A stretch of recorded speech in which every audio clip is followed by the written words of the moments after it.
Okay السلام نحمده علیکم. ونصلي على رسوله الكريم اما بعد فاعوذ بالله من الشيطان الرجيم بسم الله الرحمن الرحيم رب اشرح لي صدري ويسر لي امري واحلل عقدة من لساني يفقهوا قولي. Okay guys, only 4 people here, so should we start then or wait for them?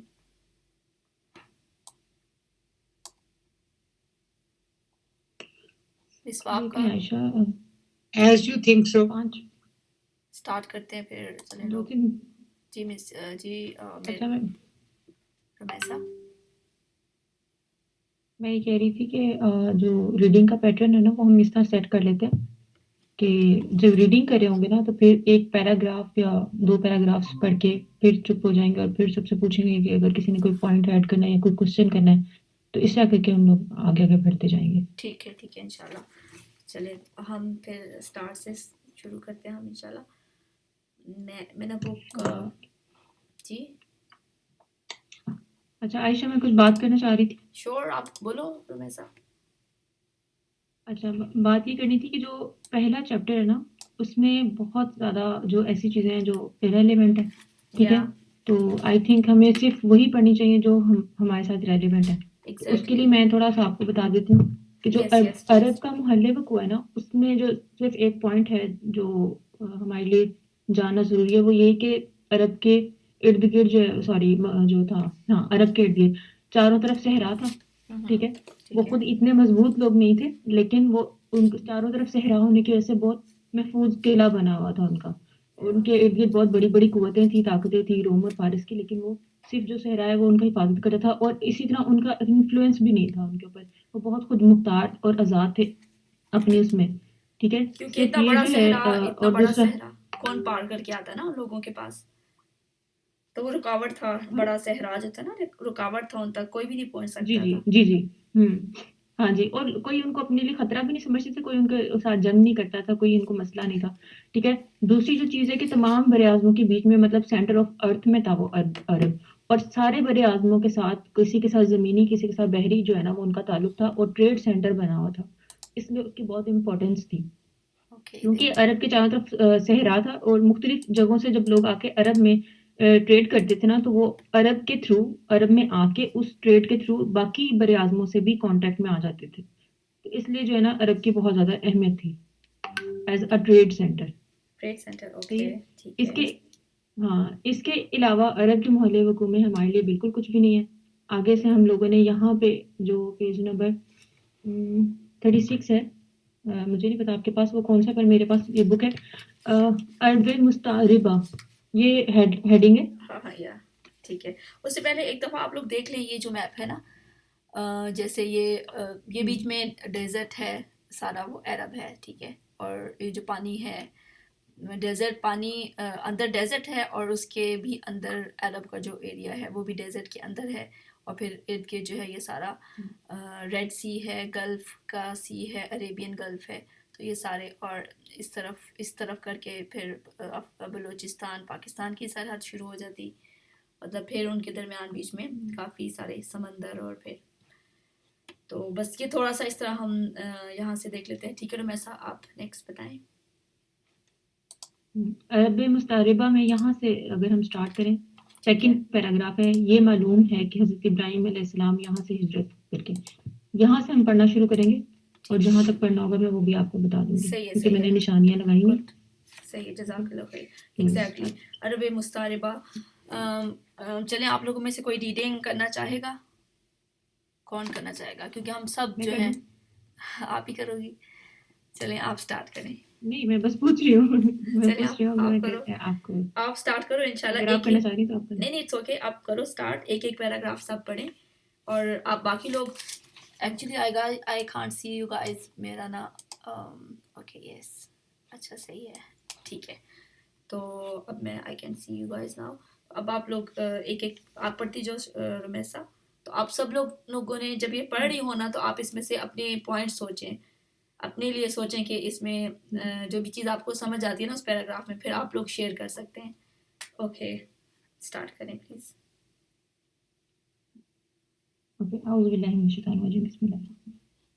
یہ معلوم ہے کہ حضرت ابراہیم علیہ السلام یہاں سے ہجرت کر کے شہر حزان تشریف لے گئے تھے اور پھر وہاں سے فلسطین جا کر اسی ملک کو اپنے اچھا اس سے بھی پیغمبرانہ پہلے نا سرگرمیوں کا مرکز بنا لیا تھا رمیسا ان کے اور جدے دعوت تبلیغ کے لیے اوپر والا وہاں سے سٹارٹ کرنا ہے کہ حضرت ابراہیم علیہ السلام اصل میں جو تھے وہ عراق سے تھے. اوکے ان کے جدے سے شروع کروں. یس ان کے یس جد اعلیٰ سیدنا ابراہیم علیہ السلام اصلاً عراق کے ایک شہر اور اس کے باشندے تھے. یہ شہر دریائے فرات کے مغربی ساحل پر کوفے کے قریب واقع تھا.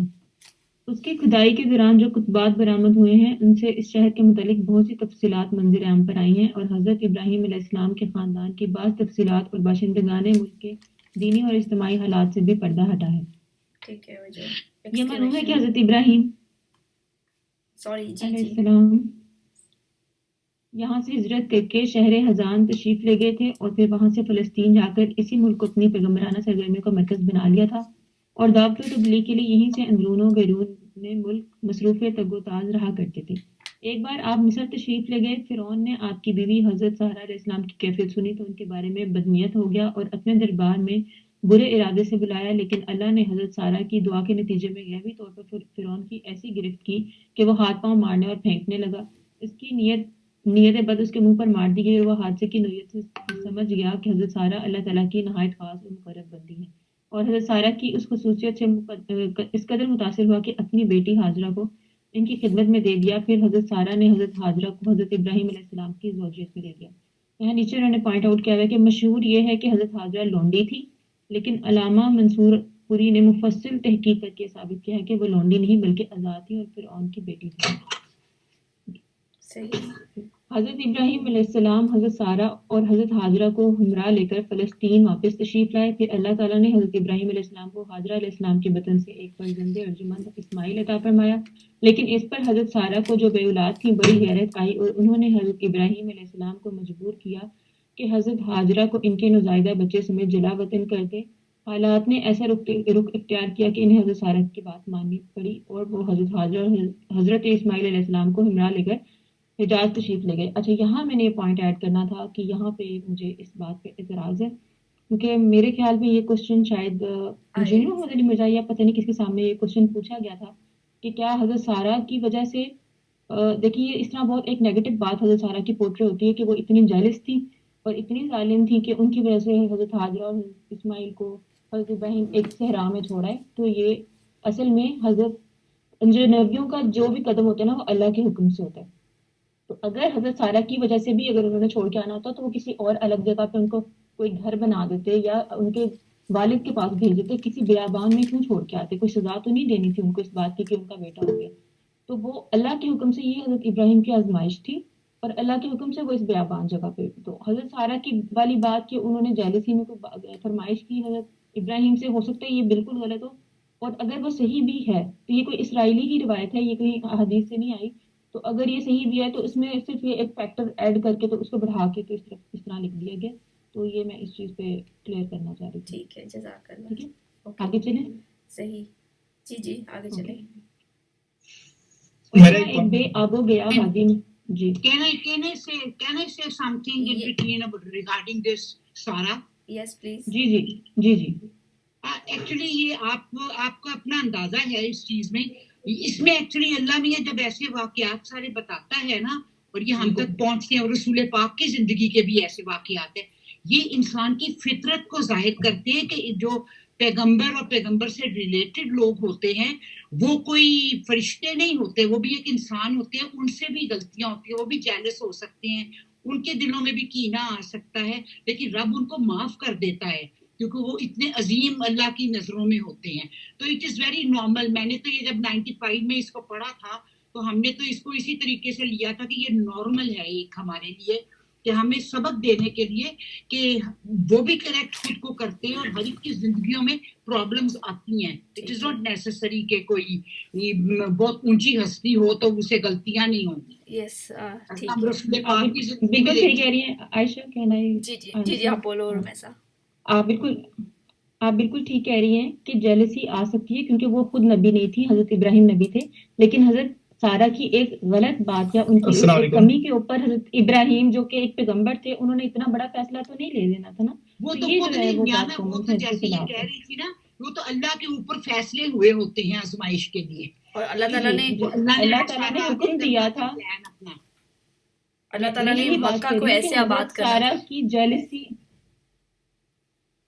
جی جی جی رومیسا آپ بات میں کریں. یہ بات کر رہی تھی کہ حضرت سارا کی جیلسی کا فیکٹر میں اس کو ڈینائی نہیں کر رہی، میں کہہ رہی ہوں ہو سکتا ہے یہ سچ میں ہو، لیکن اس ہاں کے ہاں اوپر حضرت ابراہیم نے یہ فیصلہ نہیں لیا بلکہ اللہ تعالیٰ نے حکم دیا، کیونکہ اگر یہ اس کے اوپر جی لیا ہوتا نا تو حضرت ابراہیم یا تو ان کو ان کے والد کے پاس بھیجتے یا پھر کہیں اور جگہ پہ الگ ہاں مکان میں، اس طرح ہاں بے ہاں آب ہو گیا، یوں بے سہارا چھوڑ کے نہیں آ جاتے نا، تو یہ ہاں بات میں کہہ رہی اور تھی. یہ جو نصرانی اور یہودی روایات ہیں نا جن کو ہم کہتے ہیں، یہ ایکچولی تو بہت ساری چیزیں تورات اور انجیل اوریجنل میں مینشن بھی ہوتی ہیں، وہ وہاں سے لیتے تو ان کو ہم جی ڈینائی نہیں پھر کر سکتے، اس لیے تو ہم کہتے ہیں کہ فلاں بات جو ہے، کیونکہ جو چیز ان میں بتا دی گئی تھی تورات اور انجیل میں، وہ پھر قرآن شریف میں ریپیٹ نہیں ہوتی تھی، اس لیے کہا جاتا تھا نا ان کو کہ تم اپنی کتاب پڑھ لو، یہودیوں کو کہا جاتا تھا.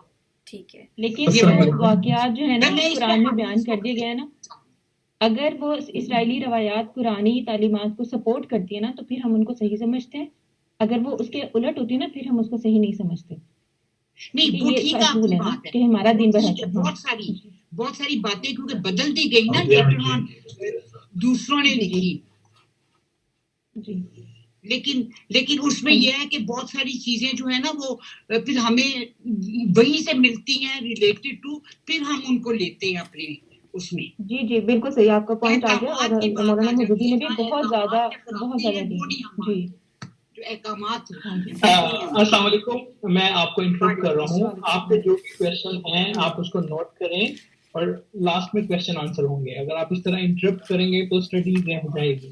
پلیز کسی کی بھی کوشچن ہے وہ نوٹ کرے، جب کوشچن آنسر شروع ہوں گے تو تب وہ کوشچن کرے، ٹھیک ہے؟ پلیز ابھی کوئی بھی انہیں انٹرپٹ نہ کرے، اور جب کوشچن اینڈ آنسر ہوں گے آپ اپنے کوشچن لکھیں، اس وقت آپ کوشچن کو کریں تاکہ باقی لوگوں کا ٹائم ویسٹ نہ ہو. پلیز رومیسا آپ اسٹارٹ کریں. ٹاپک وائز بھی کر سکتے ہیں نا، کہ جب ایک ٹاپک ختم ہو گیا اس کے بعد ہم پوچھیں گے کہ اگر کسی کو کوئی کوشچن ہے یا کوئی پوائنٹ ہے وہ ایڈ کر دیں. یہ سب جی کورس جب ٹاپک آپ پوچھیں وائز. گے نا اس کے بعد وہ کوشچن آنسر کریں. صحیح، اپنے ہاں پوائنٹس نوٹ ٹھیک ڈاؤن ہے. ہاں کرتے جائیں. جی اوکے جی Rumaisa you carry on. Okay.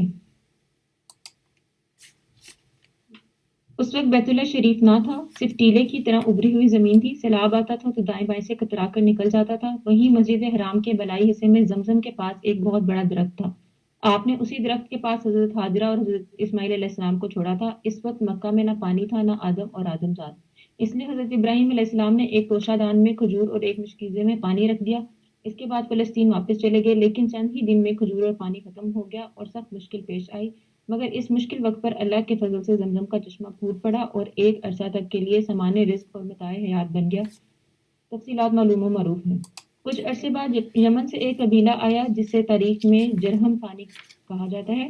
یہ قبیلہ اسماعیل علیہ السلام کی ماں سے اجازت لے کر مکہ میں ٹھہر گیا.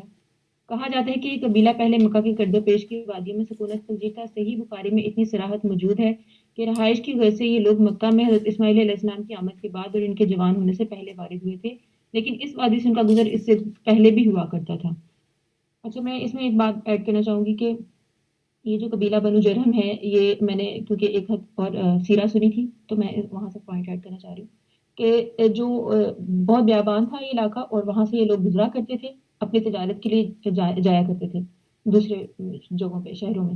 تو اس جگہ پہ جب وہ گزرے، جب حضرت زمزم کا چشمہ پھوٹ پڑا اور اللہ تعالیٰ نے ایک مدد کی کہ آسمان پر بادل تھے اور پرندے بھی اسی ایریا میں چہچہا رہے تھے، اور اس خاص پوائنٹ کا نا آب و ہوا بہت زیادہ ڈفرینٹ سی تھی جو پہلے وہاں پہ نہیں ہوا کرتی تھی، اور جیسے اگر خیز علاقوں کی ہوتی ویسی فیل ہو رہی تھی. اور وہ کیونکہ دو پہاڑوں کے درمیان تھی اور وہ سائڈوں سے گزر کے جا رہے تھے، تو انہوں نے جب دیکھا کہ یہاں پہ یہ سسٹم پہلے نہیں ہم نے کبھی دیکھا، یہ ایک خاص جگہ ہے دو پہاڑوں کے درمیان جہاں پہ اتنی اچھی آب و ہوا بالکل ہی ڈفرینٹ ہے، اور پرندے بھی صرف اسی جگہ چہچہا رہے ہیں اور بادل بھی اسی جگہ پہ ہیں. ایسا کیا ہے؟ انہوں نے کچھ لوگوں کو بھیجا کہ آپ لوگ چیک کر کے آئیں. انہوں نے دیکھا کہ ایک خیمہ ہے اور ایک عورت اور ایک بچہ اور پانی ہے، اور وہ اتنے زیادہ حیران ہوئے، یہاں تو پانی کا نام و نشان نہیں اور ہو ہی نہیں سکتا، امیجن ہی نہیں کر سکتے، تو وہ کیسے ہوا؟ پھر وہاں انہوں نے حضرت ان سے حاجرہ سے پرمیشن لی، اور وہاں پہ وہ جب انہوں نے پرمیشن لی تو حضرت حاجرہ نے کہا کہ یہاں پہ بھی ان کی مطلب پتہ چلتا ہے کہ جو ایک نبی کی وائف تھی اور ایک نبی کی وہ والدہ تھی، تو اللہ تعالیٰ نے ان کو بھی یہ ایک دور اندیشی دی تھی کہ انہوں نے کہا کہ اس شرط پہ یہاں پہ آپ لوگوں کو اجازت دوں گی کہ یہ جو زمزم ہے اس کی اتھارٹی ہمیشہ ہمارے پاس رہے گی اور میرے اس بیٹے کے پاس رہے گی اور اس کی ہماری نسل کے پاس رہے گی. تو انہوں نے اس چیز پہ ان سے وعدہ لیا اور وہاں پہ وہ آباد ہوئے. اور اس کے بعد انہوں نے ان کی اولادوں نے جب حضرت اسماعیل کے فوت ہو جانے کے بعد اس چیز پہ انہوں نے اتھارٹی بعد میں بنو جرہم نے لے لی تھی حضرت بنو اسماعیل سے.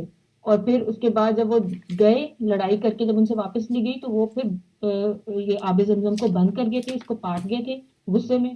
اور اس کے بعد جو حضرت ابو مطلب ہیں ان کو خواب میں حکم دیا کہ حضرت محمد صلی اللہ علیہ وسلم کی پیدائش سے پہلے کہ آپ دوبارہ اس کو جو ہے نا کنویں کی کھدائی کریں. تو یہ والا امپورٹنٹ تھا پوائنٹ سیرا کا. تمہیں یہ تھوڑا سا آگے ڈسکس بھی ہوگا لیکن اس طرح تفصیل سے نہیں ہوگا تو میں نے سوچا میں ایڈ کر دوں.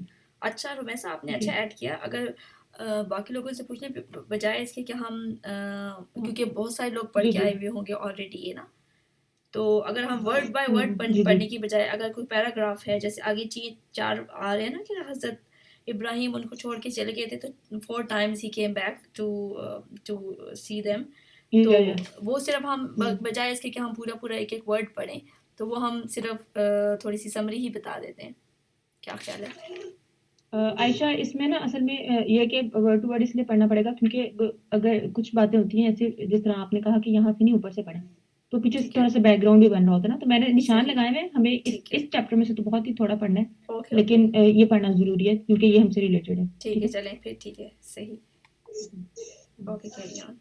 حضرت ابراہیم علیہ السلام پوچھ لیں آپ اگر کسی اور کے پاس کوئی پوائنٹ ہے تو, ورنہ کہ مجھے یہ والا مکمل کر لینے دیں اس کے بعد پوچھ لیں گے. صحیح, آپ یہ والا پیراگراف مکمل کر یہ لو. جہاں تک میں نے نشان لگایا تھا ہاں یہ والا مکمل کر.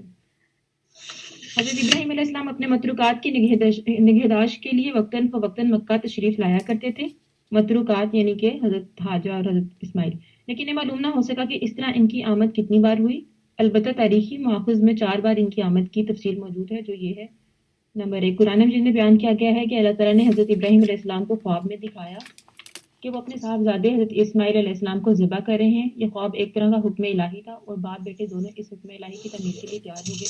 اور جب دونوں نے سر تسلیم خم کر دیا اور باپ نے بیٹے کو پیشانی کے بل لٹا دیا تو اللہ نے پکارا, اے ابراہیم تم نے خواب کو سچ کر دکھایا, ہم نیکوکاروں کو اسی طرح بدلہ دیتے ہیں. یقیناً یہ ایک کھلی ہوئی آزمائش تھی اور اللہ نے انہیں فدیے میں ایک عظیم ذبیحہ عطا فرمایا. آپ اس بارے میں کوئی پوائنٹ ایڈ کرنا چاہ رہے ہیں یا آپ لوگ بتائیں اگر کوئی اس میں ایڈ کرنا چاہ رہے ہیں. یہ پہلا واقعہ تھا جب ابراہیم علیہ السلام واپس آئے تھے. کہتے ہیں کہ 4 بار واپس آئے تھے. جی رئیس وعلیکم السلام. جی میں ایک بات ایڈ کرنا چاہوں گا. شور بتائیں. میم نے جو پہلے واقعہ بیان کیا تھا اپنا حضرت اسماعیل علیہ السلام کے حوالے سے, جو اما سارہ کے حوالے سے جو واقعہ بیان کیا ہے جی وہ تورات کے اندر واقعہ آتا ہے. تورات میں لکھا ہوا ہے کہ حضرت ابراہیم علیہ السلام کی جو پہلی اولاد تھی وہ حضرت حاجرہ کے بطن سے ہوئی جس کا نام اسماعیل رکھا گیا, اسماعیل علیہ السلام. جو دوسری اولاد تھی وہ سارہ کے بطن سے حضرت اسحاق علیہ السلام پیدا ہوئے. جب اسماعیل بڑے ہوئے تو حضرت سارہ نے یہ دیکھ کر کہ وہ اسحاق علیہ السلام سے گستاخی کرتے ہیں تو ابراہیم علیہ السلام سے کہا کہ وہ حاجرہ اور اس کے بیٹے کو گھر سے نکال دے. یہ جو واقعات ہیں یہ تورات کے اندر آئے ہیں. کتاب کا نام ہے تورات سفر پیدائش باب نمبر 21. اوکے, آپ نے یہ پروف دے دیا کہ وہ یہ جو ہم بات کر رہے تھے یہ تورات سے ہے. ٹھیک ہے جزاک اللہ خیر. صحیح, ہم آگے بڑھتے ہیں. اوکے جی رومیسا.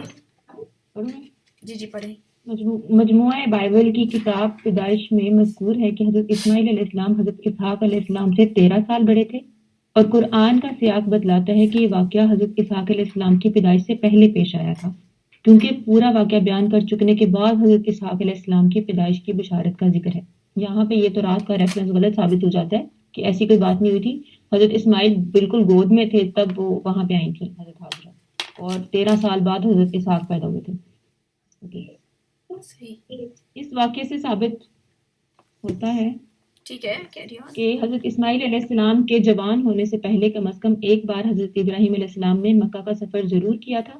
بقیہ 3 سفروں کی تفصیل صحیح بخاری کی ایک طویل روایت میں ہے جو ابن عباس رضی اللہ عنہ سے مرفوعاً مروی ہے.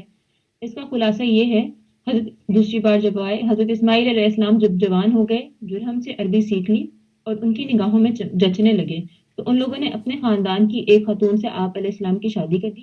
اسی دوران حضرت حاجرہ کا انتقال ہو گیا. ادھر حضرت ابراہیم علیہ السلام کو خیال ہوا کہ اپنا ترکہ دیکھنا چاہیے، چنانچہ وہ مکہ تشریف لے گئے. اپنے مائک آف کر دیں. لیکن اسماعیل سے ملاقات نہ ہوئی. بہو سے حالات دریافت کیے. اس نے تنگ دستی کی شکایت کی. آپ علیہ السلام نے وصیت کی کہ اسماعیل علیہ السلام آئیں تو کہنا اپنے دروازے کی چوکھٹ بدل دیں. اس وصیت کا مطلب حضرت اسماعیل علیہ السلام سمجھ گئے کہ بیوی کو طلاق دے دی اور ایک دوسری سے عورت سے شادی کر لی جو جرہم کے سردار مزاز بن عمر کی صاحبزادی تھی. تیسری دفعہ جب آئے گائز آپ لوگ پلیز اپنے مائکس اس میوٹ دوسری کر شادی دیں. کے بعد اپنے آنٹی مبشرہ اینڈ رئیس سلمان اپنے پلیز مائک آف کر لیں. جی جب بات کرنی ہوتی ہے تب کھول اوپن کریں لیکن ویسے بند رکھیں. اس دوسری شادی کے بعد ایک بار پھر حضرت ابراہیم علیہ السلام مکہ تشریف لے گئے مگر اس دفعہ بھی حضرت اسماعیل علیہ السلام سے ملاقات نہ ہوئی. بہو سے احوال دریافت کیے تو اس نے اللہ کی حمد و ثنا کی. آپ نے وصیت کی کہ اسماعیل علیہ السلام اپنے دروازے کی چوکھٹ برقرار رکھیں اور فلسطین واپس ہو گئے. اچھا یہاں پہ جب میں یہ پڑھ رہی تھی تو مجھے اس چیز پہ بڑا ایک عجیب سی فیلنگ آئی کہ اگر کوئی یہ پڑھے گا تو اس سے یہ لگ رہا ہے کہ اسلام اتنا سخت ہے کہ ایک بیوی کی اتنی سی بات پہ اس نے تنگ دستی کی شکایت کی اور انہوں نے کہا کہ اس کو ڈیورس دے دو. تو میں نے جب ابو سے کہا کہ ابو یہ کیسا ہے مطلب لکھا ہوا، تو ابو نے کہا کہ اصل میں یہ تفصیل نہیں ہے نا. تو اس میں جو مجھے سمجھ آئی بات ابو سے ڈسکشن کے بعد وہ یہ تھی کہ یہاں پہ پوائنٹ آؤٹ یہ بات ہمیں کرنی چاہیے یا ہمیں اس سے یہ سبق لینا ہے کہ اسلام میں عورت کا کیا کردار ہے. کہ جب حضرت اسماعیل ایک پیغمبر تھے اور وہ دین کا کام کرتے تھے یا دعوت کا کام کرتے تھے، اگر ان کو پیچھے سے بیوی کی سپورٹ نہیں ہوگی اور بیوی ان کو صرف ایک تنگ کرتی رہے گی کہ یہ مسئلہ ہے وہ مسئلہ ہے، تو وہ انسان پھر بڑی کاز پہ کام نہیں کر سکتا. تو اگر اسلام میں عورت کا کردار یہ ہے کہ اگر مرد کو بڑی کاز دی گئی تو عورت کو اس کاز کو سپورٹ کرنا ہے، اپنے گھر میں رہ کر نہ صرف اپنی نسل تیار کرنی بلکہ اپنے ہسبینڈ کو بھی سپورٹ کرنا ہے ہر طرح کے حالات میں. یہ اس کا میں نے پوائنٹ نوٹ وہ کیا تھا تو میں نے سوچا آپ لوگوں سے شیئر کروں. اوکے. اس کے بعد چوتھی دفعہ کب آئے، اس کے بعد پھر تشریف لائے تو اسماعیل علیہ السلام زمزم کے قریب درخت کے نیچے تیر گھڑ رہے تھے. دیکھتے ہی لپک پڑے اور وہی کیا جو ایسے موقع پر ایک باپ نے اپنے بیٹے کے ساتھ اور بیٹا باپ کے ساتھ کرتا ہے. یہ ملاقات اتنے طویل عرصے کے بعد ہوئی تھی کہ ایک نرم دل اور شفیق باپ اپنے بیٹے سے اور ایک اطاعت شعار بیٹا اپنے باپ سے مشکل ہی اتنی لمبی جدائی برداشت کر سکتا ہے. اسی دفعہ دونوں نے مل کر خانہ کعبہ تعمیر کیا، بنیاد کھود کر دیواریں اٹھائیں اور ابراہیم علیہ السلام نے ساری دنیا کے لوگوں کو حج کے لیے آواز دی. کہ یہاں سے ہم لوگوں نے بس اتنا ہی پڑھنا. ٹھیک ہے، آگے اسی پیج پہ نیچے سب سے اینڈ پہ ایک چھوٹا سا پیراگراف ہے. عدنان نبی صلی اللہ علیہ وسلم کے سلسلہ نسب میں 21ویں پشت پر پڑھتے ہیں. بعض روایتوں میں بیان کیا گیا ہے کہ آپ صلی اللہ علیہ وسلم جب اپنا سلسلہ نسب ذکر فرماتے تو عدنان پر پہنچ کر رک جاتے اور آگے نہ بڑھتے. فرماتے کہ ماہرین انساب غلط کہتے ہیں. بس یہ پوائنٹ کو ذہن میں رکھیے گا، یہ عدنان نام ذہن میں رکھیے گا، آگے آپ کو اس کی ضرورت پڑے گی اور سمجھ آئے گی. آگے نیکسٹ پیج پہ جائیں گے اور پیراگراف کوئی تیسرا بنتا ہے. الیاس بن مضر، اگر آپ کو نظر آ رہا ہو. نظر آ گیا عائشہ؟ یا دس ون. اوکے رومیسا ایک سیکنڈ میں نا یہ جو آپ لوگوں کو سمجھ آ رہی ہے؟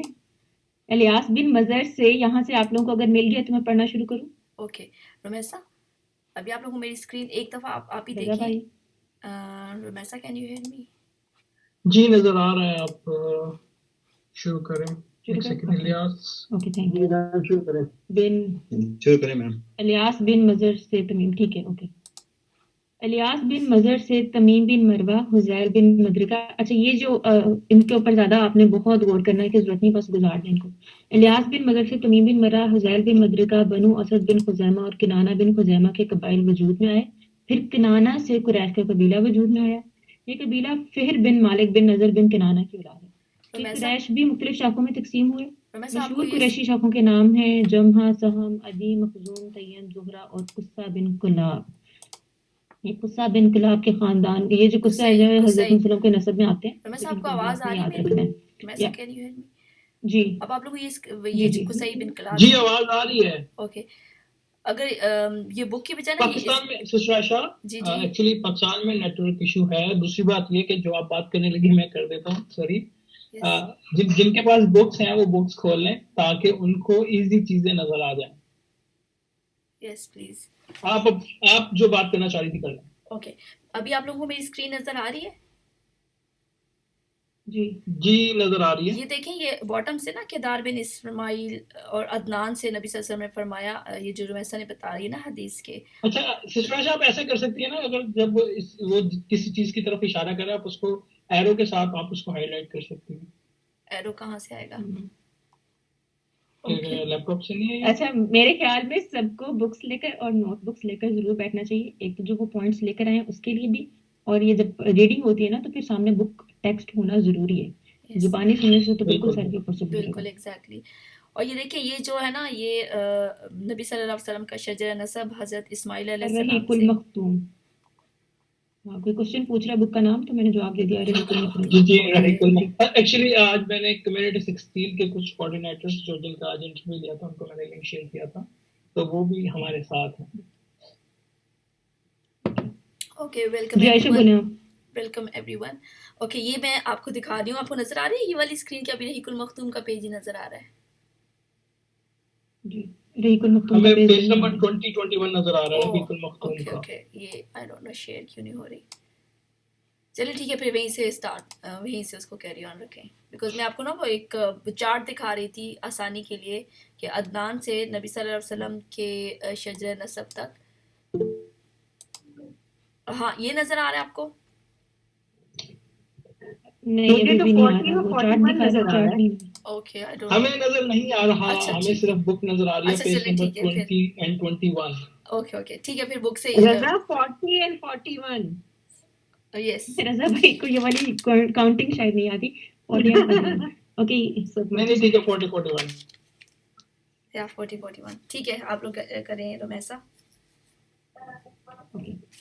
اچھا یہ قصہ بن کلاب کو آپ لوگوں نے نوٹ رکھنا ہے، یہ نام آگے سب سے زیادہ صحیح امپورٹنٹ یہی قصی آنے والا بن ہے. کے لاب ٹھیک ہے. ہے ہاں. اور قصہ بن کلاب کے خاندان یعنی عبد الدار، اسد بن عبد العزیٰ اور عبد مناف، یہ تینوں قصہ کے بیٹے تھے. اور ان میں سے عبد مناف کے 4 بیٹے ہوئے جن سے 4 ذیلی قبیلے وجود میں آئے، یعنی عبد شمس، نوفل، مطلب اور ہاشم. انہیں ہاشم کی نسل سے اللہ تعالیٰ نے ہمارے حضرت محمد صلی اللہ علیہ وسلم کا انتخاب کروایا. رسول اللہ صلی اللہ علیہ وسلم کا ارشاد ہے کہ اللہ تعالیٰ نے ابراہیم علیہ السلام کی اولاد میں سے اسماعیل علیہ السلام کا انتخاب فرمایا، پھر اسماعیل علیہ السلام کی اولاد میں سے کنانہ کو منتخب کیا، اور کنانہ کی نسل سے قریش کو چنا، پھر قریش میں سے بنو ہاشم کا انتخاب کیا، اور بنو ہاشم میں سے میرا انتخاب کیا. ابن عباس رضی اللہ عنہ کا بیان ہے کہ رسول اللہ صلی اللہ علیہ وسلم نے فرمایا اللہ تعالیٰ نے خلق کی تخلیق فرمائی تو مجھے سب سے اچھے گروہ میں بنایا، پھر ان کے بھی 2 گروہوں میں سے زیادہ اچھے گروہ کے اندر رکھا، پھر قبائل کو چنا تو مجھے سب سے اچھے قبیلے کے اندر بنایا، پھر گھرانوں کو چنا تو مجھے سب سے اچھے گھرانے میں بنایا، لہٰذا میں اپنی ذات کے اعتبار سے بھی سب سے اچھا ہوں اور اپنے گھرانے کے اعتبار سے بھی سب سے بہتر ہوں. اچھا یہاں تک ہم لوگوں نے یہ پڑھنا تھا. آگے ہم لوگ نیکسٹ چیپٹر پہ پہنچیں گے، عرب حکومتیں اور سرداریاں. صحیح.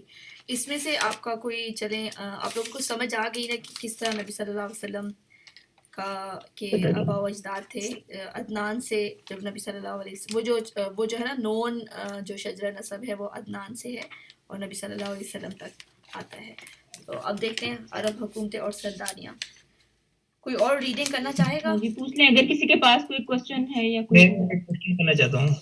جی کوشچن نہیں ہے، بات کا خلاصہ ہے کہ میم نے جو بھی نام بتائے ہیں کہ نبی صلی اللہ علیہ وسلم کا سلسلہ نسب 21 پشتوں تک، لیکن یہ 21 پشتیں نہیں ہو رہی ہے، اس سے آگے بھی کچھ نام آتے ہیں. بخاری میں ہے، امام بخاری نے لکھا ہے کہ عدنان سے لے کر ابراہیم علیہ السلام تک جو نام گنائے ہیں، عدنان بن عدو بن مقوم بن تارا بن یشجب بن یارب بن نابد بن اسماعیل بن ابراہیم، لیکن تاریخ میں یہ جو نام ہے 20 پشتوں تک آ رہا ہے. تو بہت سے لوگوں نے اس کو لکھا ہے کہ جو ہے نا یہ تاریخ بالکل مطلب کہ بیچ میں 30 سے 40 پشتوں کا گیپ آ رہا ہے. علامہ سعدی روضۃ العرف میں لکھتے ہیں کہ یہ جو 7-8 پشتوں کا جو گیپ آ رہا ہے، اس سے جو ہے نا یہ مکمل تاریخ نہیں ملتی حضرت ابراہیم علیہ السلام تک. اور بہت سے علماء کرام نے لکھا ہے کہ اس سے بہت سے لوگ موجود تھے مدینے اور مکہ کے اندر جو نبی صلی اللہ علیہ وسلم کی پشت کو اینڈ تک جانتے تھے. تو یہ میں پوائنٹ نوٹ کر رہا تھا، میں نے کہا بتا دوں آپ لوگ کو. صحیح ٹھیک ہے جزاک اللہ. جی وہ لوگ تھے اور لوگ بھی بتاتے تھے، لیکن حضرت وسلم کی اپنی حدیث ہے کہ صحیح جو ہے نا بالکل اوتھینٹک جو ہے وہ عدنان تک جاتی ہے. اس سے پیچھے جو ہے ہو سکتا ہے وہ صحیح ہو سکتا ہے نہیں، اس میں ڈاؤٹ ہے. ٹھیک جی ہے. میں نام گنا دیتا ہوں. محمد صلی اللہ علیہ وسلم بن عبداللہ بن عبد المطلب بن ہاشم بن عبد مناف بن قصہ بن کلاب بن مرہ بن کعب بن لویہ بن غالب بن فہر بن مالک بن نظر بن کنان بن ابن خزیمہ ابن مدر کا ابن الیاس بن مدر بن نزار بن معاد بن عدنان تک یاد ہے. جی بالکل صحیح ہے. جی صحیح ہے. رمیسا آپ اسٹارٹ کریں. اوکے میں ہی پڑھوں. عائشہ اوکے میں یہ پوچھ رہی تھی اگر آپ لوگوں میں سے کوئی اور ریڈنگ کرنا چاہے تو. آج تو بالکل پہلا سیشن ہے نا, سب رمیسا کر رہی ہیں, اور کوئی کرنا چاہے تو پلیز. ہاں نہیں رومیسا آپ اچھا کریے, کرتی رہے, کیونکہ میرے پاس تو بک نہیں ہے اور موبائل سے کرنا میرے لیے مشکل ہے, ورنہ میں کر لیتی. چلیں میرے انشاءاللہ. پاس بھی نہیں ہے. اوکے, اور کوئی ریڈ آؤٹ کرنا اوکے چاہے تو نیکسٹ بتا ٹائم دیں. سب بکس لے آئیں اگر کسی کے پاس ہو تو, ٹھیک ہے. نہیں میرے پاس ہاں سیرت اگر کوئی النبی کرنا چاہ رہا ہے تو وہ مجھے بتا دیں. چلیں علامہ رمیسا آپ شبلی بھی کریں. کی. رمیسا آپ پڑھیں. اوکے ٹھیک ہے عائشہ, نیکسٹ پیج پہ آنا ہے ہم نے, نیکسٹ والے پہ, اوکے 44 پیج پہ. ایکچولی 2016 سے جو لوگ آئے ہیں نا ان کے پاس تو یہ بک بھی نہیں ہے, تو ان کو رینڈملی میں نے شیئر کیا ہے. نیکسٹ میں جی انشاءاللہ نیکسٹ میں کوشش کروں گا ان کو نیکسٹ وہ بک پریپیئرڈ آئیں گے انشاءاللہ. وہ پیجز دے دیے جائیں گے, آپ لوگوں نے پہلے سے پڑھ کے آنا ہے. میں ان کو بک شیئر کر دوں گا, اور شاید وہ پریپیئر نہیں ہو سکیں گے, ابھی تمہاری گروپنگ شروع نہیں ہوئی, بٹ انشاءاللہ ہم کوشش کریں گے کہ آپ لوگوں کے ساتھ کولیبریٹ کریں. ٹھیک ہے انشاءاللہ. نہیں رضا بھائی, وہ تو انڈیویجولی ریڈ کرنا ہے, جس نے جو کر کے آئے تو اس کے لیے ویل اینڈ گڈ, جو نہیں کر کے آئے تو پھر سننے پہ اکتفا کرے. زیادہ فائدہ اسی کو ہوگا جو آلریڈی پڑھ کے آئے گا نا, ٹھیک ہے. اور میں کیونکہ پیچھے دیکھنے سے کافی کچھ اسکپ بھی ابھی ہمیں کرنا پڑے گا, تو یس بیکاز مین رائٹ چیز میں ریڈ کرنا ہے. انشاءاللہ میں سب کو بکس شیئر کر دوں گا. صحیح. ٹھیک ہے. اوکے پوائنٹ نمبر 4 سے ہم نے پڑھنا ہے. آپ سب کو مل گیا اگر آپ لوگ جی آپ کی آواز آ رہی ہے, آپ بس پڑھیں. پوائنٹ نمبر 4 سن 300 عیسوی, یہاں سے پڑھی میں, سن 300 عیسوی کے بعد سے آغاز اسلام تک کا دور. اس دور میں یمن کے اندر مسلسل اضطراب و انتشار برپا رہا. انقلاب آئے, خانہ جنگیاں ہوئی اور بیرونی قوموں کو مداخلت کے مواقع ہاتھ آئے. حتیٰ کہ ایک وقت ایسا بھی آیا کہ یمن کی آزادی سلب ہو گئی. چنانچہ یہی دور ہے جس میں رومیوں نے عدم پر فوجی تسلط قائم کیا, اور ان کی مدد سے حبشیوں نے حمیر و حمدان کی باہمی کشاکش کا فائدہ اٹھاتے ہوئے 340 میں پہلی بار یمن پر قبضہ کیا, جو 378 تک برقرار رہا. اس کے بعد یمن کی آزادی تو بحال ہوگی, مگر عارب کے مشہور بند میں رکھنے پڑنا شروع ہو گئے. یہ کوئی ہوگا دریا یا سمندر, یہاں تک کہ بالآخر 450 یا 451 میں بند ٹوٹ گیا, اور وہ عظیم سیلاب آیا جس کا ذکر قرآن مجید سورہ سبا میں سیل ارم کے نام سے کیا گیا ہے. یہ بڑا زبردست حادثہ تھا. اس کے نتیجے میں بستیوں کی بستیاں ویران ہو گئیں اور بہت سے قبائل ادھر ادھر بکھر گئے. اور اگلا جو اہم واقعہ وہ پھر 523 میں ایک اور سنگین حادثہ پیش آیا, یعنی یمن کے یہودی بادشاہ زونواس نے نجران کے عیسائیوں پر ایک ہیبت ناک حملہ کر کے انہیں عیسائی مذہب چھوڑنے پر مجبور کرنا چاہا, اور جب وہ اس پر آمادہ نہ ہوئے تو زونواس نے خندقیں کھدوا کر انہیں بھڑکتی ہوئی آگ کے علاوہ میں جھونک دیا. قرآن مجید نے سورہ بروج کی آیات قتل اصحاب الاخدود میں اسی لرزہ خیز واقعے کی طرف اشارہ کیا ہے. اس واقعے کا نتیجہ یہ ہوا کہ عیسائیت جو رومی بادشاہوں کی قیادت میں بلاد عرب کی فتوحات اور توسیع پسندی کے لیے پہلے ہی سے چست و چابک تھی, انتقام لینے پر تل گئی, اور حبشیوں کو یمن پر حملے کی ترغیب دیتے ہوئے انہیں بحری بیڑا مہیا کیا. حبشیوں نے رومیوں کی چہ پا کر 525 میں اریات کی زیر قیادت 70,000 فوج سے یمن پر دوبارہ قبضہ کر لیا. اچھا یہ بہت زیادہ آپ کو اگر نہیں بھی سمجھ آ رہی ہے, صرف کیونکہ بیک گراؤنڈ جو ہے اسلام کا وہ ہے, تو اس لیے مجھے لگا کہ یہ امپورٹنٹ ہے پڑھنا, تو اس لیے بس آپ اس کو سن لیں. قبضہ کے بعد ابتداً تو شاہ حبش کے گورنر کی حیثیت سے اریات نے یمن پر حکمرانی کی, لیکن پھر اس کی فوج کے ایک ماتحت کمانڈر ابرہا, یہ بہت ہمیں اس کا پتہ ہے, مطلب ہمارے لیے معروف ہے, نے اس سے قتل کر کے خود اقتدار پر قبضہ کر لیا اور شاہ حبش کو بھی اپنے اس تصرف پر راضی کر لیا. یہ وہی ابرہا ہے جس نے بعد میں خانہ کعبہ کو ڈھانے کی کوشش کی اور ایک لشکر جرار کے علاوہ چند ہاتھیوں کو بھی فوج کشی کے لیے ساتھ لایا, جس کی وجہ سے یہ لشکر اصحاب فیل کے نام سے مشہور ہو گیا. ادھر واقع فیل میں حبشیوں کی جو تباہی ہوئی, اس سے فائدہ اٹھاتے ہوئے اہل یمن نے حکومت فارس سے مدد مانگی اور حبشیوں کے خلاف علم بغاوت بلند کر کے سیف ذی یزن حمیری کے بیٹے معد یکرب کی قیادت میں حبشیوں کو ملک سے باہر نکال دیا اور ایک آزاد و خود مختار قوم کی حیثیت سے مادی کر سوری اگر میں کچھ غلط بول رہی ہوں کو اپنا بادشاہ منتخب کر لیا. یہ 575 کا واقعہ ہے. آزادی کے بعد ماد یکرب نے کچھ دوبارہ بولیں آواز نہیں مادی کرب نے کچھ حبشیوں کو اپنے خدمت اور شاہی جلوہ کی زینت کے لیے روک لیا، لیکن یہ شوق مہنگا ثابت ہوا. ان حبشیوں نے ایک روز مادی کرب کو دھوکے سے قتل کر کے ذی یزن کے خاندان سے حکمران کا چراغ ہمیشہ کے لیے گل کر دیا. ادھر کسریٰ نے اس صورتحال کا فائدہ اٹھاتے ہوئے صنعاء پر ایک فارسی نسل گورنر مقرر کر کے یمن کو فارس کا ایک صوبہ بنا لیا. اس کے بعد یمن پر ایک کے بعد دیگر فارسی گورنروں کا تقرر ہوتا رہا، یہاں تک کہ آخری گورنر بازان نے 628 میں اسلام قبول کر لیا اور اس کے ساتھ ہی یمن فارسی اقتدار سے آزاد ہو کر اسلام کے مدارے میں آ گیا. یہ اتنا زیادہ مطلب اس میں نہیں تھا، بس یہ کہ بیک گراؤنڈ تھا اسلام کا، اس لیے میں نے کہا کہ پڑھ لینا. یہاں پہ اس کے بعد آگے کچھ بھی نہیں پڑھنا ہم لوگوں نے. پیج نمبر 47 میں صرف ایک یہاں پہ ایک جنگ کا ذکر کیا گیا تھا، وہ ہم دیکھ لیتے ہیں کہ یہ ایک جنگ تھی بنو شیبان اور فارسیوں کے درمیان، اور اس میں بنو شیبان کو فتح حاصل ہوئی تھی اور یہ پہلا موقع تھا جب عرب نے عجم پر فتح حاصل کی تھی.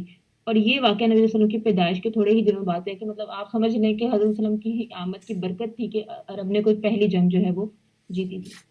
ٹھیک ہے، اس کے بعد ہم لوگ جائیں گے حجاز کی عمارت پر، پیج نمبر 48. کیونکہ حجاز کا تعلق ہم سے ہے تو اس کے اندر کیا چل رہا تھا، کیسی حکومت تھی، وہ ہم پڑھیں گے اور یہ ہم ساری پڑھیں گے. ٹھیک ہے نا عائشہ؟ ٹھیک ہے یس کریں پڑھیں. اگر کسی یہاں سے پڑھوں یا کہ کوئی کوشچن، اگر کسی نے کوئی پوائنٹ ایڈ کرنا ہو کچھ بھی. آئی تھنک ابھی کسی کا کویسچن نہیں ہے، آپ پڑھتی جائیں. حجاز کی عمارت. یہ بات تو معروف ہے کہ مکہ میں آبادی کا آغاز حضرت اسماعیل علیہ السلام سے ہوا. آپ نے 137 سال کی عمر پائی اور تاحیات مکہ کے سربراہ اور بیت اللہ کے متولی رہے. آپ کے بعد آپ کے 2 صاحبزادگان نابد پھر کیدار یا کیدار پھر نابد، یہ کے بعد دیگر مکہ کے والی ہوئے. ان کے بعد ان کے نانا مزاد بن عمر جرہمی نے زمام کارا اپنے ہاتھ میں لے لی اور اس طرح مکہ کی سربراہی بنو جرہم کی طرف منتقل ہو گئی. ایک عرصے تک یہ میں جس کا آپ کو پہلے بھی بولا تھا، بنو جرہم نے پہلے سے نگاہ رکھی ہوئی تھی اور پھر بعد میں وہ لے بھی لی. ایک عرصے تک انہی کے ہاتھ میں رہی. حضرت اسماعیل علیہ السلام چونکہ اپنے والد کے ساتھ مل کر بیت اللہ کے بانیوں میں مار تھے، اس لیے ان کی اولاد کو ایک باوقار مقام ضرور حاصل رہا، لیکن اقتدار و اختیار میں ان کا کوئی حصہ نہیں تھا. پھر دن بدن اور سال پر سال گزرتے گئے، لیکن حضرت اسماعیل علیہ السلام کی اولاد گوشے گمنامی سے نہ نکل سکی، یہاں تک کہ بخت نصر کے ظہور سے کچھ پہلے بنو جرہم کی طاقت کمزور پڑ گئی اور مکہ کے افق پر عدنان کا سیاسی ستارہ جگمگانا شروع ہوا. یہ عدنان وہی ہیں جن کے ساتھ ہم کا نسب ملتا ہے.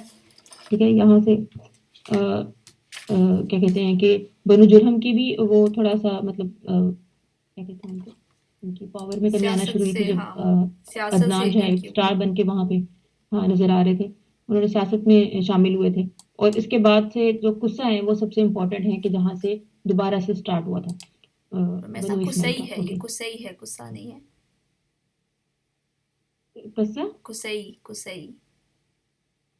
سوری. ٹھیک ہے، تھینک یو سو مچ. قصی بولوں گی، اب کتنا پیارا نام ہے، میں اس کو اتنا غلط بولی تھی. اس کا ثبوت یہ ہے کہ بخت نصر نے ذات عرق میں عربوں سے جو مارکہ آرائی کی تھی، اس میں عرب فوج کا کمانڈر جرہمی نہیں تھا. پھر بخت نصر نے جب 587 میں دوسرا حملہ کیا، قبل مسیح میں دوسرا حملہ کیا، تو بنو عدنان بھاگ کر یمن چلے گئے. اس وقت بنو اسرائیل کے نبی حضرت یرمیہ تھے، وہ عدنان کے بیٹے ماد کو اپنے ساتھ ملک شام لے گئے. لیکن یہاں پہ امپورٹنس ہے کہ جو بنو اسرائیل کے اس وقت نبی تھے ان کا تعلق بھی عدنان کے بیٹے کے ساتھ ہے. ٹھیک ہے نا، ملک شام لے گئے. یہ حضرت وسلم کے نسل کی امپورٹنس ہے تعلیف میں.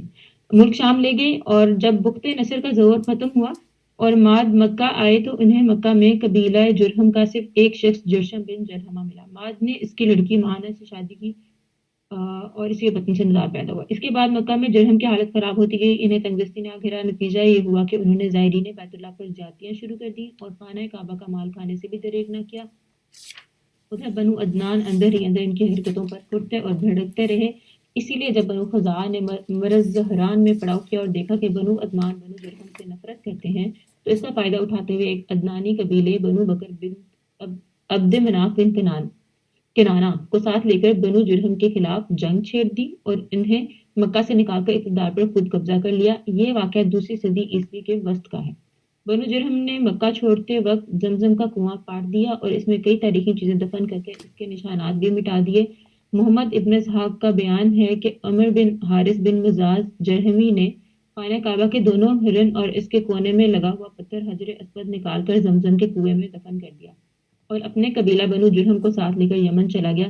بنو جرہم کو مکہ سے جلا وطنی اور وہاں کی حکومت سے محروم ہونے کا بڑا قلق تھا. چنانچہ عمر مذکور نے اسی شعر میں یہ اشعار کہے. اچھا یہ جو بنو عدنان مطلب عدنان کا میں نے آپ کو کہا تھا نام امپورٹنس کہ انہوں نے دوبارہ جو ہے وہ کیا کہتے ہیں بنو جرہم سے جو ہے نا وہ لے لیا تھا اور بنو اسماعیل میں آ گئی تھی خانہ کعبہ کی جو ہے وہ اتھارٹی.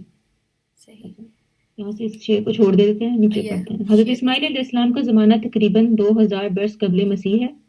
اس حساب سے مکہ میں قبیلہ جرہم کا وجود کوئی 2100 برس تک رہا اور ان کی حکمرانی لگ بھگ 2000 برس تک رہی.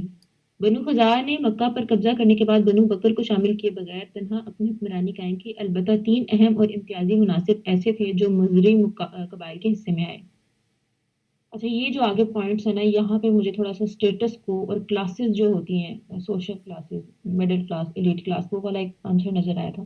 یہ خرابی وہاں سے اسٹارٹ ہوئی تھی. حاجیوں کو عرفات سے مزدلفہ لے جانا اور یوم النفر 13 ذی الحجہ کو جو کہ حج کے سلسلے کا آخری دن ہے منا سے روانگی کا پروانہ دینا. یہ اعزاز الیاس بن مضر کے خاندان بنو غوث بن مرہ کو حاصل تھا جو صوفہ کہلاتے تھے.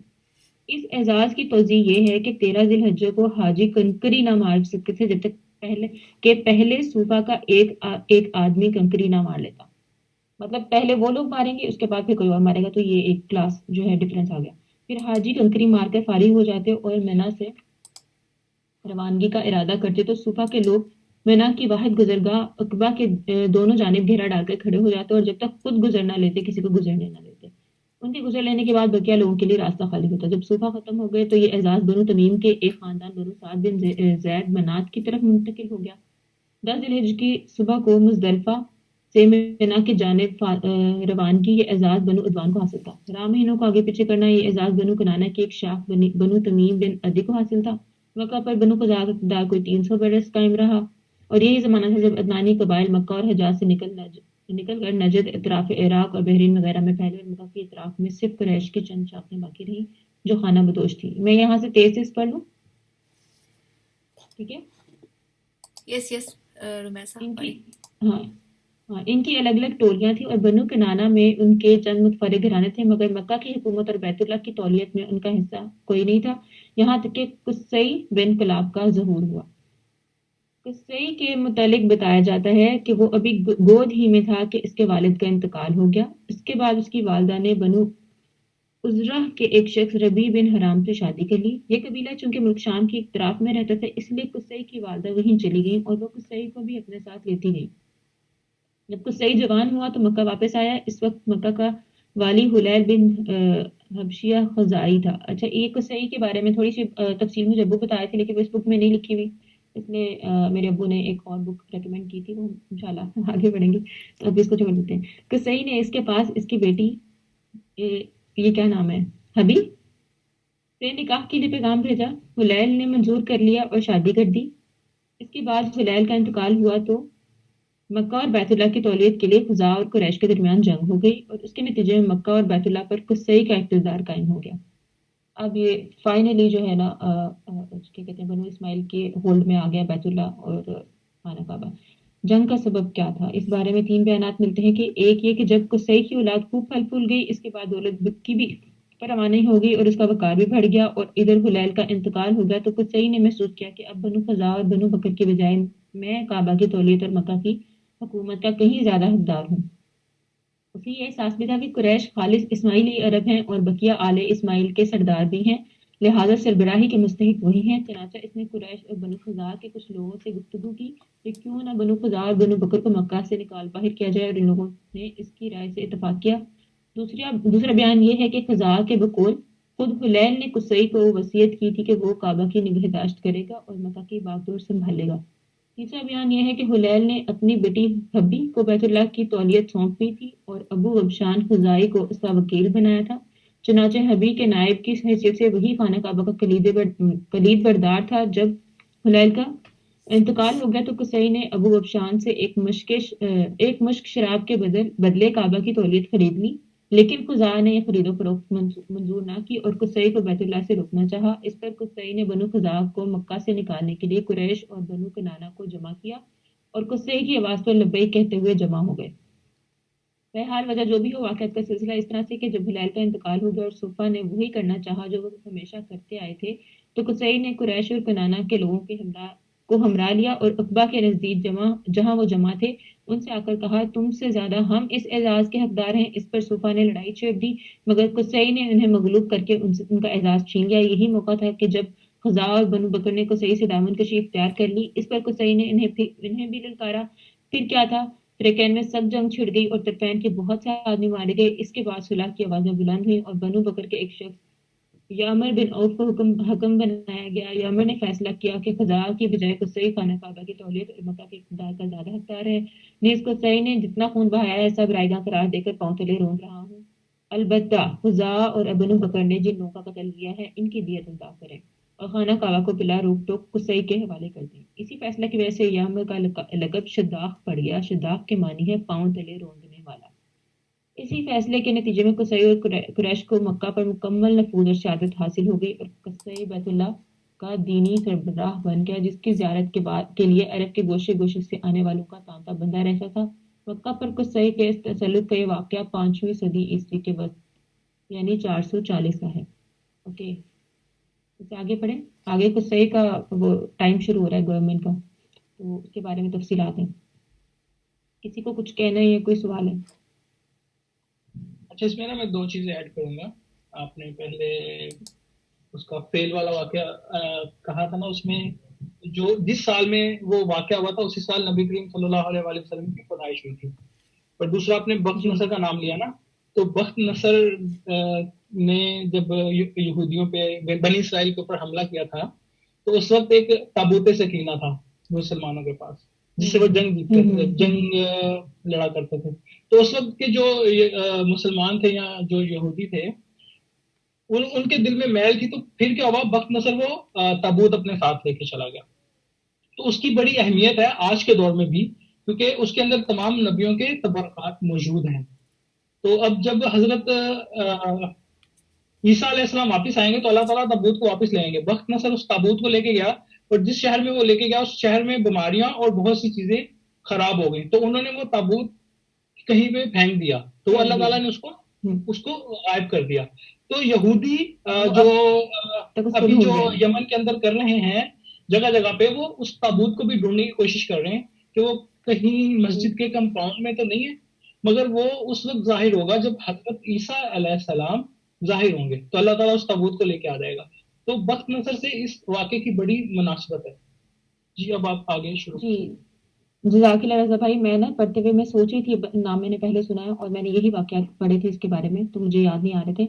تو اس میں یہ ہے کہ جو تابوت سکینہ ہے اس کے اندر تبرکات تھی مختلف نبیوں کی، اور جو یہودی تھے ان کو تبرک کے طور پہ رکھتے تھے اور وہ اس کی وجہ سے جنگیں جیتتے تھے اور ان کی جو ہے وہ رہتی تھی، حکومت ان کی رہتی تھی.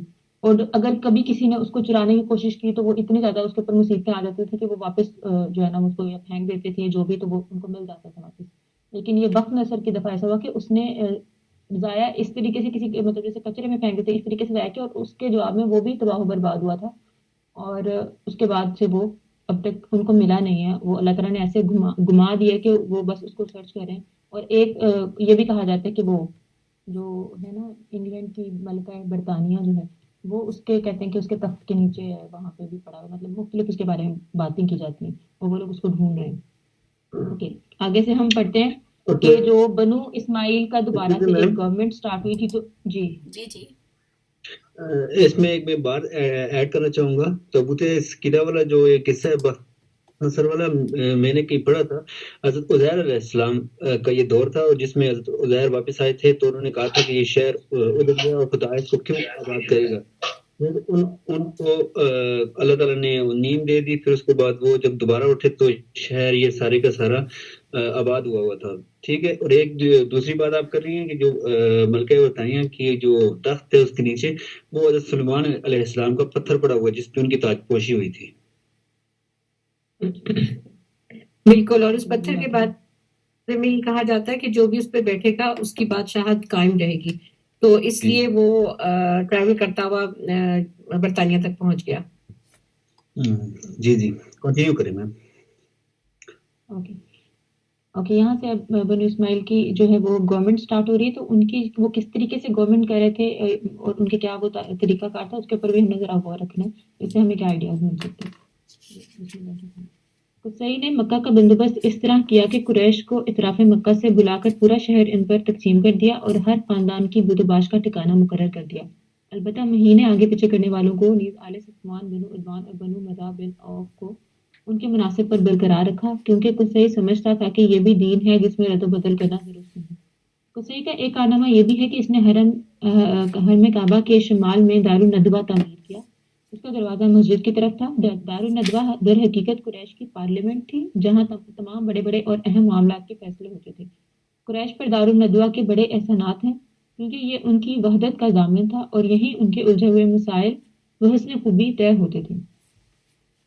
قصی کو صرف براہی اور عظمت کے حسب ذیل مظاہر حاصل تھے.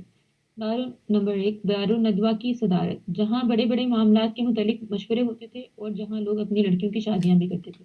لوا یعنی جنگ کا پرچم قصی ہی کے ہاتھوں باندھا جاتا تھا. حجابت یعنی خانہ کعبہ کی پاسبانی. اس کا مطلب یہ ہے کہ خانہ کعبہ کا دروازہ قصی ہی کھولتا تھا اور وہی خانہ کعبہ کی خدمت اور کلید برداری کا کام انجام دیتا تھا. سقایا یعنی پانی پلانا. اس کی صورت یہ تھی کہ کچھ حوض میں حاجیوں کے لیے پانی بھر دیا جاتا تھا اور اس میں کچھ کھجور اور کشمش ڈال کر اسے شیریں بنا دیا جاتا تھا. جب حجاج مکہ آتے تھے تو اسے پیتے تھے. رفادہ حاجیوں کی میزبانی. اس کے معنی یہ ہے کہ حاجیوں کے لیے بطور ضیافت کھانا تیار کیا جاتا تھا. اس مقصد کے لیے قصی نے قریش پر ایک خاص رقم مقرر کر رکھی تھی جو موسم حج میں قصی کے پاس جمع کی جاتی تھی. قصی اس رقم سے حاجیوں کے لیے کھانا تیار کراتا تھا. جو لوگ تنگ دست ہوتے یا جن کے پاس توشہ نہ ہوتا وہ یہی کھانا کھاتے تھے. یہ سارے مناسب قصی کو حاصل تھے. قصی کا پہلا بیٹا عبدالدار تھا، مگر اس کے بجائے دوسرا بیٹا عبدالمناف قصی کی زندگی ہی میں شرف و سعادت کے مقام پر پہنچ گیا تھا. اس لیے قصی نے عبدالدار سے کہا یہ لوگ اگرچہ شرف و سعادت میں تم پر بازی لے جا چکے ہیں مگر میں تمہیں ان کے ہم پلہ کر کے رہوں گا. چنانچہ قصی نے اپنے سارے مناصب اور اعزازات کی وصیت عبدالدار کے لیے کر دی، یعنی دار الندوہ کی ریاست، خانہ کعبہ کی حجابت، لوا، سقایت اور رفادہ سب کچھ عبدالدار کو دے دیا.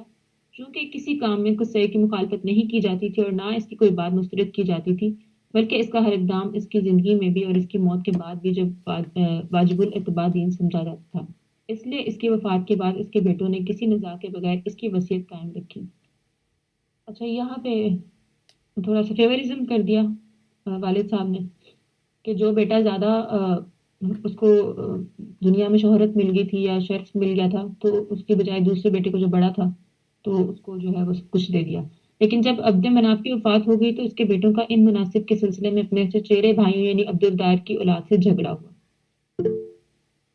اس کے نتیجے میں قریش دو گروہ میں بٹ گئے اور قریب تھا کہ دونوں میں جنگ ہو جاتی، مگر پھر انہوں نے صلح کی آواز بلند کی اور ان مناسب کو باہم تقسیم کر لیا. چنانچہ سقایت اور رفادہ کے مناسب بنو عبد مناف کو دیے گئے اور دار الندوہ کی سربراہی لوا اور حجابت بنو عبدالدار کے ہاتھ میں رہی. یہ عبد مناف جو ہے یہ حضرت وسلم کے نسب سے ہیں، مطلب ان سے حضرت وسلم کا نسب آیا. پھر بنو عبد مناف نے اپنے حاصل شدہ مناسب کے لیے قرعہ ڈالا تو قرعہ ہاشم بن عبد مناف کے نام نکلا. لہٰذا ہاشم ہی نے اپنی زندگی بھر سقایا اور رفادہ کا انتظام کیا. البتہ جب ہاشم کا انتقال ہو گیا تو ان کے بھائی مطلب نے ان کی جانشینی کی، مگر مطلب کے بعد ان کے بھتیجے عبد المطلب بن ہاشم نے جو رسول صلی اللہ علیہ وسلم کے دادا تھے یہ منصب سنبھال لیا اور ان کے بعد ان کی اولاد ان کی جانشین ہوئی. یہاں تک کہ جب اسلام کا دور آیا تو حضرت عباس بن عبد المطلب اس منصب پر فائز تھے۔ ان کے علاوہ کچھ اور مناصب بھی تھے جنہیں قریش نے باہم تقسیم کر رکھا تھا۔ ان مناصب اور انتظامات کے ذریعے قریش نے ایک چھوٹی سی حکومت بلکہ حکومت نما انتظامیہ قائم کر رکھی تھی، جس کے سرکاری ادارے اور تشکیلات کچھ اسی ڈھنگ کی تھی جیسے آج کل پارلیمانی مجلسیں اور ادارے ہوا کرتے ہیں۔ ان مناصب کا حسب ذیل ہے۔ اچھا، یہاں پہ یہ وہ والی تفصیلات جو حضرت ہاشم جو ہیں وہ کس طریقے سے وہ کر رہے تھے کام سارا اپنا، یہ ڈیوٹیز بہت اچھے طریقے سے کر رہے تھے، تو ان کا ہاشم بھی ان کا جو ہے نا وہ لقب پڑا تھا روٹیاں دینے والا کہ توڑنے والا، لیکن وہ شاید پھر میں نے کہیں اور پڑھا تھا، مجھے لگا وہ اسی بک میں آئے گا۔ اب یہ ڈیوٹیز ہیں جی اتنے جی رہی جی جو آپ نے واقعہ پڑھا تھا کہ حضرت ہاشم جو یہ کھانا کھلاتے تھے، اس کا جو لقب تھا اس کا اس کتاب کے اندر ذکر اپنا سیرت النبی صلی اللہ علیہ وسلم علامہ شبلی نعمانی نے کیا ہے۔ چلیں انشاءاللہ ہم بہت سی معلومات جو ہم یہاں پہ مس کر رہے ہیں وہ جب ہم دوسری بکس پڑھیں گے تو انشاءاللہ وہاں پہ وہ پڑھیں گے، لیکن وہ بہت اچھی انٹرسٹنگ معلومات تھی، شاید میں نے کہیں آن لائن پڑھ لی تھی۔ اثار یعنی فال گیری اور قسمت دریافت کرنے کے لیے بتوں کے پاس جو تیر رکھے رہتے تھے، ان کی تولیت یہ منصب بنو جمحہ کو حاصل تھا۔ مالیت کا نظم یعنی بتوں کے تقرب کے لیے جو نذرانے اور قربانیاں پیش کی جاتی تھی، ان کا انتظام کرنا۔ یہ جھگڑے اور مقدمات کا فیصلہ کرنے یہ کام بنو سہم کو سونپا گیا تھا۔ شورا یہ اعزاز بنو اسد کو حاصل تھا۔ اشناق یعنی دیت اور جرمانوں کا نظم اس منصب پر بنو تمیم فائز تھے۔ اوقاب یعنی قومی پرچم کی علمبرداری یہ بنو امیہ کا کام تھا۔ قبا یعنی فوجی کیمپ کا انتظام اور شہ سواروں کی قیادت یہ بنو مخزوم کے حصے میں آیا تھا۔ سفارت بنو عدی کا منصب تھا۔ کال کر دو۔ اچھا، بقیہ عرب سرداریاں بھی جو ہے وہ ہم پڑھ لیں تاکہ ہمیں پتہ چل جائے کہ وہ بیک گراؤنڈ کیا تھا عرب کا۔ ہم پچھلے صفحات میں قحطانی اور عدنانی قبائل کے ترک وطن کا ذکر کر چکے ہیں اور بتلا چکے ہیں کہ پورا ملک عرب ان قبائل کے درمیان تقسیم ہو گیا تھا۔ اس کے بعد ان کی عمارتوں اور سرداریوں کا نقشہ کچھ یوں تھا کہ جو قبائل ہیرا کے ارد گرد آباد تھے انہیں حکومت ہیرا کے تابع مانا گیا، اور جن قبائل نے بادیت شام میں سکونت اختیار کی تھی انہیں غسانی حکمرانوں کے تابع قرار دیا گیا تھا، مگر یہ ماتحتی صرف نام کی تھی، عملاً نہ تھی، اور ان دو مقامات کو چھوڑ کر اندرون عرب آباد قبائل بہرے طور آزاد تھے۔ ان قبائل میں سرداری نظام رائج تھا، قبیلے خود اپنا سردار مقرر کرتے تھے اور ان سرداروں کے لیے ان کا قبیلہ ایک مختصر سی حکومت ہوا کرتا تھا۔ سیاسی وجود و تحفظ کی بنیاد قبائلی وحدت پر مبنی عصبیت اور اپنی سرزمین کی حفاظت و دفاع کے مشترکہ مفادات تھے۔ یہ پوائنٹ سمجھ آ رہا ہو اگر کس کو؟ مطلب وہ جو قبائل تھے نا وہ ویسے تو اپنا نظام جو ہے وہ خود چلاتے تھے، لیکن اپنی سرزمین کی حفاظت کے لیے وہ آپس میں جڑے ہوئے تھے۔ قبائلی سرداروں کا درجہ اپنی قومی بادشاہوں جیسا تھا۔ قبیلہ صلح جنگ میں بہرحال اپنے سردار کے فیصلے کے تابع ہوتا تھا اور کسی حال میں اسے الگ تھلگ نہیں رہ سکتا تھا۔ سردار کو وہی مطلق العنانی اور استبداد حاصل تھا جو کسی ڈکٹیٹر کو حاصل ہوا کرتا ہے، یعنی کہ اس کو وہ اختیارات حاصل تھے جو ڈکٹیٹر کو ہوتے ہیں۔ حتیٰ کہ بعض سرداروں کا یہ حال تھا کہ اگر وہ بگڑ جاتے تو ہزاروں تلواریں یہ پوچھے بغیر بے نیام ہو جاتی کہ سردار کے غصے کا سبب کیا ہے۔ تاہم چونکہ ایک ہی کنبے کے چچیرے بھائیوں میں سرداری کے لیے کشاکش بھی ہوا کرتی تھی، اس لیے اس کا تقاضا تھا کہ سردار اپنے قبائلی عوام کے ساتھ رواداری برتتے، خوب مال خرچ کرتے، مہمان نوازی میں پیش رہے، کرم و بردباری سے کام لے، شجاعت کا عملی مظاہرہ کرے اور غیرت مندانہ امور کی طرف سے دفاع کرے تاکہ لوگوں کی نظر میں عموماً اور شعراء کی نظر میں خصوصاً خوبی و کمالات کا جامع بن جائے، کیونکہ شعراء اس دور میں قبیلے کی زبان ہوا کرتے تھے، یعنی کہ میڈیا ہوا کرتے تھے، اور اس طرح سردار اپنے مد مقابل حضرات سے بلند و بالا درجہ حاصل کرتے۔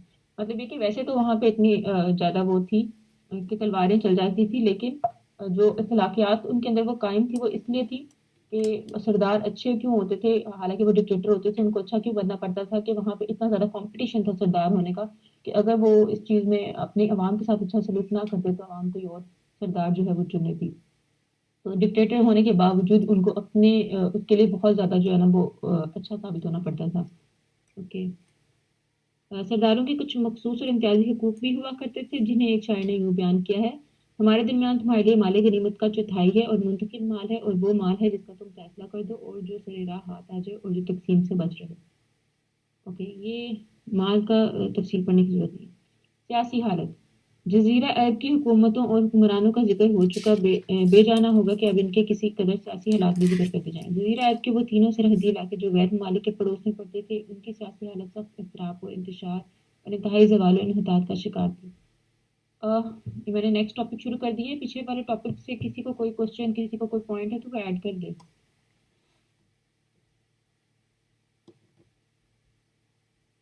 جو بنو اسماعیل کی حکومت اور عرب سرداریوں کے بارے میں بات چیت ہوئی ہے، اس کے بارے میں اگر کسی نے کوئی پوائنٹ ایڈ کرنا ہے تو پلیز کرنا۔ آئی تھنک کوئی نہیں، آپ جاری رکھیں۔ اوکے،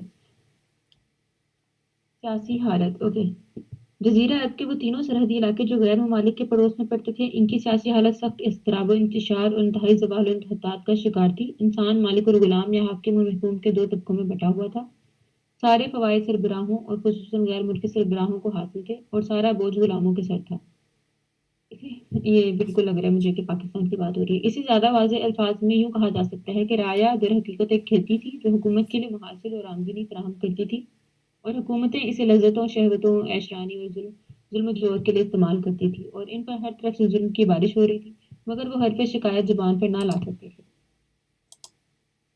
بلکہ ضروری تھا کہ طرح طرح کی ذلت و رسوائی اور ظلم و چیرہ دستی برداشت کریں اور زبان بند رکھیں، کیونکہ جبر و استبداد کی حکمرانی تھی اور انسانی حقوق نام کی کسی چیز کا کہیں کوئی وجود نہ تھا۔ اچھا، کتنی آئرنی ہے کہ اس وقت یہ ساری چیزیں نہیں تھیں، تو وہ جو حال تھا وہ اس وقت ہمارے ملک کا بھی یہی حال ہے۔ تو کوئی اپنی آواز نہیں بلند کر سکتا، جو بلند کرتا ہے اس کو اٹھا دیا جاتا ہے، مروا دیا جاتا ہے۔ اور یہ بک بھی پچھلی صدی میں ان لکھی علاقوں گئی کی ہے، یہ ہاں بک بھی پچھلی جی صدی میں بالکل لکھی گئی ہے، لگتا ہے ابھی لکھی ہے کسی نے، ایگزیکٹ وہی چیزیں۔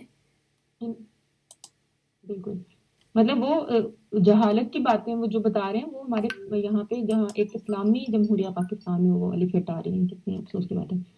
اوکے، ان علاقوں کے پڑوس میں رہنے والے قبائل سے ذبذب کا شکار تھے۔ انہیں اغراض و خواہشات ادھر سے ادھر، ادھر سے ادھر پھینکتی رہتی تھی۔ کبھی وہ عراقیوں کی ہم نوا ہو جاتے تھے اور کبھی شامیوں کی ہم ملاتے تھے۔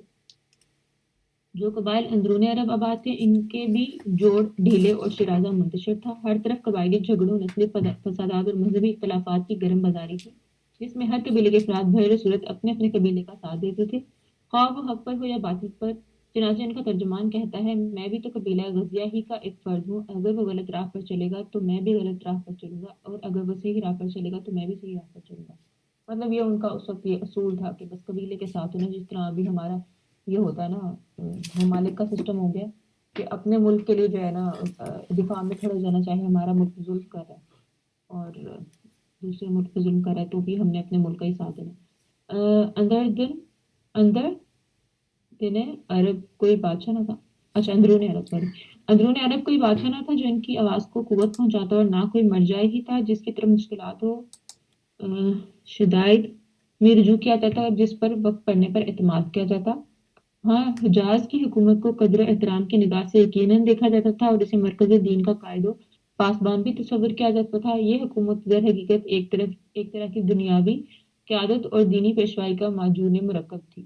اسے اہل عرب پر دینی پیشوائی کے نام سے بالادستی حاصل تھی، اور حرم اور اطراف حرم پر اس کی باقاعدہ حکمرانی تھی۔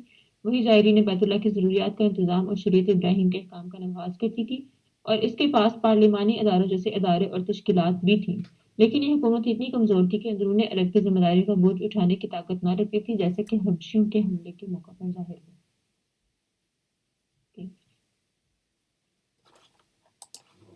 کوئی ایڈ کرنا چاہے کوئی بات؟ ابھی نیکسٹ چیپٹر آ رہا ہے۔ اوکے، یہاں تک ٹاپک ختم ہوا یہ والا، تو کسی کا کوئی کویسچن ہے تو پلیز بتا دیں، ورنہ ہم نیکسٹ اسٹارٹ کرتے ہیں۔ اور تھوڑا 1 آور سے تھوڑا اوپر ہو گیا، تو guys if you want to continue بتا دیں، اگر آپ لوگوں کو کیا خیال ہے رمیسا، ہم اس کو جاری رکھیں یا یہاں پہ اسٹاپ کر دیں، بیکاز 1 آور تو ہو گیا۔ السلام علیکم میم، جی وعلیکم السلام۔ میری یہ رائے ہے کہ آج تو نیٹ کا پرابلم بھی ہے پورے پاکستان کے اندر، تو بہت سے لوگ میرے خیال سے آج ہمارے ساتھ کنیکٹ نہیں ہو پائے، تو اس لیے آج یہیں پہ روک دیا جائے، نیکسٹ ویک انشاءاللہ۔ رمیسا جی عائشہ، آگے جو ٹاپک ہے نا ادیان و مذاہب، یہ بہت امپورٹنٹ ہے کیونکہ ہم نے اس کو اپنے جو اسلام میں ڈیٹوریشن آئی ہے نا اس کو ذہن میں کمپیئر رکھتے ہوئے کرنا ہے پڑھنا ہے. تو ایگزیکٹلی اس لیے آئی تھنک ٹھیک ہے صحیح کہہ رہے ہیں کہ وہ ہم پہ نیکسٹ میں کریں نیکسٹ میں. ہاں اور نیکسٹ ابھی کیونکہ ہمیں آپ اس میں لوگ سے جو کچھ ہیں لینا جو یہاں پہ ہیں نیکسٹ پیجز پہ آپ لوگ بھی پڑھ کے آئیں تاکہ آپ لوگوں کے لیے زیادہ آسانی ہو.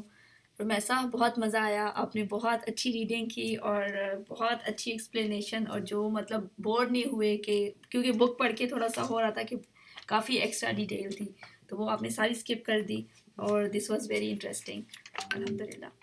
تو ٹھیک ہے گائز. جزاک اللہ خیرہ. اچھا اچھا سسٹر عائشہ, جی آپ جی ایک اور اناؤنسمنٹ کرتے ہیں کہ اگر کوئی نیکسٹ ویک والنٹیئر کرنا چاہتا ہے تو وہ ہمیں بتا دے تاکہ ہم اس کو بھی ٹھیک ہے. نیکسٹ ویک میں اس سے وہ بھی ریڈ کر سکتا ہے. یس, ریڈنگ کے لیے کوئی بھی ریڈنگ کے لیے کوئی والنٹیئر کرنا چاہتا ہے تو پلیز لیٹ اس نو.